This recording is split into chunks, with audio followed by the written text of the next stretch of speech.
السلام عليكم ورحمة الله وبركاته. أسعد الله أوقاتكم بكل خير وبكل سعادة. أخباركم إيه؟ عاملين إيه؟ يا رب تكونوا كلكم في خير وهنا وسعادة دائمة يا رب.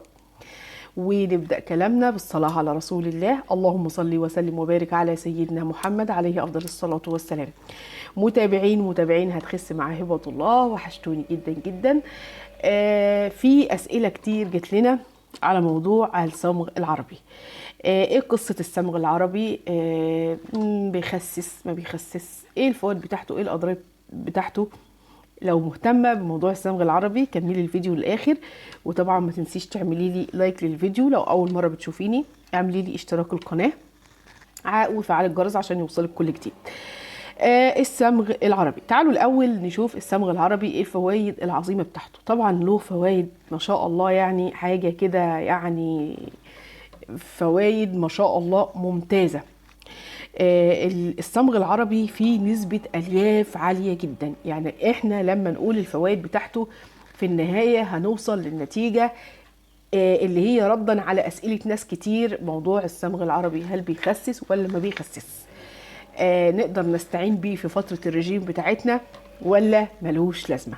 طيب تعالوا بينا نشوف الفوائد بتاعته. اولا الصمغ العربي فيه نسبة الياف ما شاء الله عالية جدا جدا جدا. لما طبعا الاول عشان نعرف احنا بنعمله ازاي، بنجيبه من عند العطار ونحطه منقوح في المية من بالليل، يعني لتاني يوم او 24 ساعة، وبعد كده نبدأ نصفيه وناخد المية بتاعته. فيه نسبة الياف عالية، فبتعمل مساحة في المعدة تحسسنا بالشبع، ما تخليناش ناكل كتير، يبقى نسبة الألياف بتاعته عالية جدا. رقم 2 بينظم الكوليسترول. الناس اللي عندها دهون ثلاثية وبينظم القصة دي، فبالتالي هو بينزل لنا الدهون الزيادة في الدم. طيب الصمغ العربي فيه مضادات أكسدة عالية جدا جدا جدا.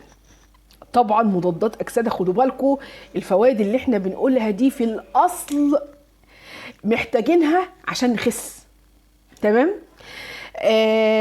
مضادات الأكسدة، لو جسمنا نظيف وخالي من السموم جسمنا هيحرق كويس جدا.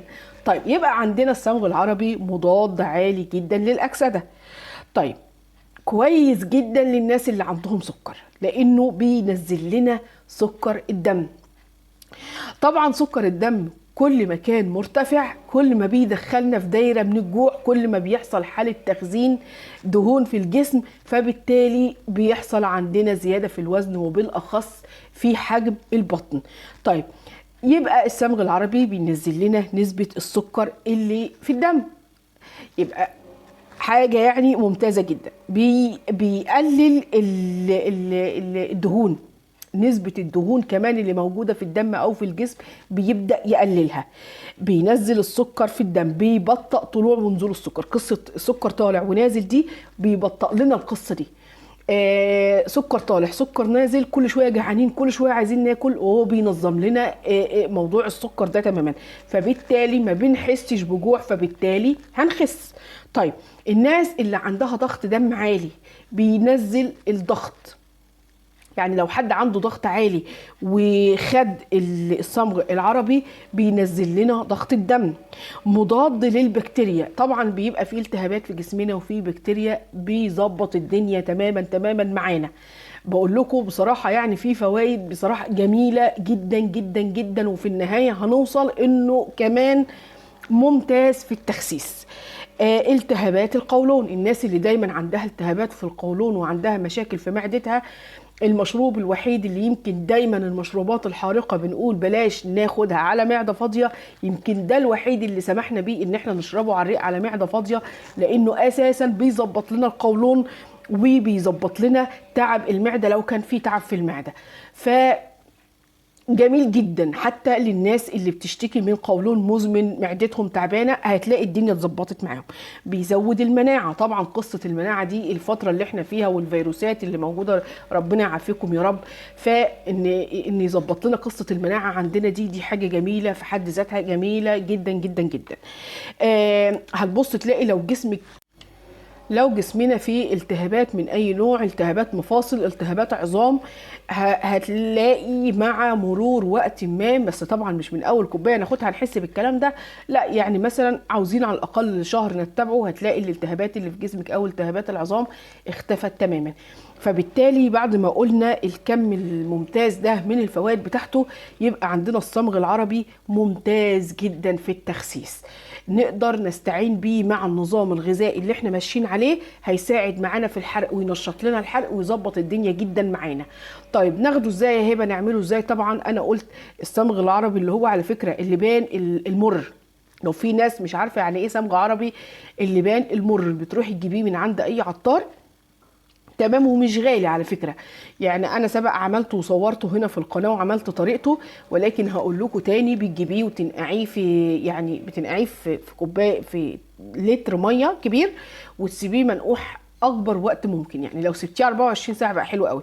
لو انت مستعجله بقى ونقحتيه من بالليل وتاني يوم، هنقوم مصفيينه بمصفى، الميه بتاعته دي بتعتبر مركزه، لو هتقدري تشربيها كده تمام.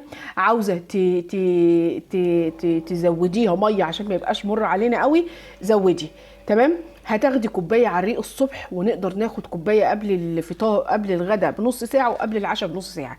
هتلاقي فرق كبير في شهيتك، يعني مجرد ما هناخد الكوبايه دي هتلاقيه عمل مساحه كده حلوه في معدتك.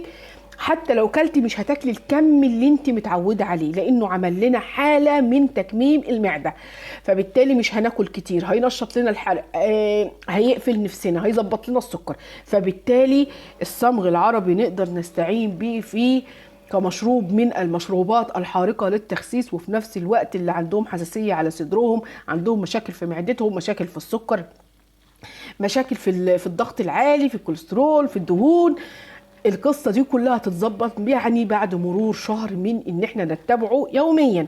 وبعد كده نبدا نغير بمشروب تاني، لان احنا سبق قلنا ما نمسكش مشروب ونفضل ماشيين عليه على طول، لان جسمك دايما محتاج التغيير عشان يحرق معاكي. فننوع.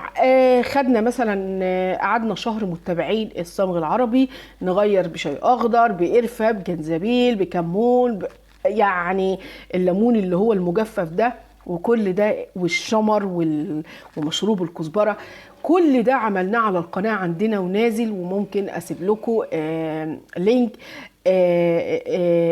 المشروبات دي كلها مجمع في قائمه تشغيل على القناه عندي، اكلات ومشروبات دايت، هتلاقي فيها كل ما يخص المشروبات الحارقه وطريقتها وناخدها ازاي.